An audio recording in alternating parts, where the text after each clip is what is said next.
Dear Papa Dudut, muli akong sumulat para idagdag ang iba pang detalye ng aking buhay. Tawagin niyo na lamang po ako sa pangalang RV from Laguna.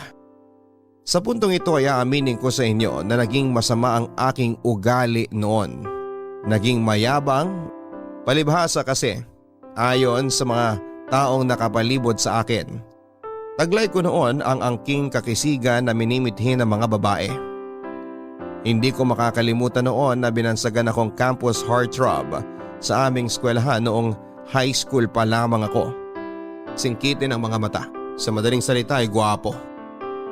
At bilang crush ng bayan ay sinasamantala ko na lamang ang mga compliments na natatanggap ko. Pero Papa Dudut, that time kahit maraming magaganda sa aming university ay hindi ko sila pinapansin.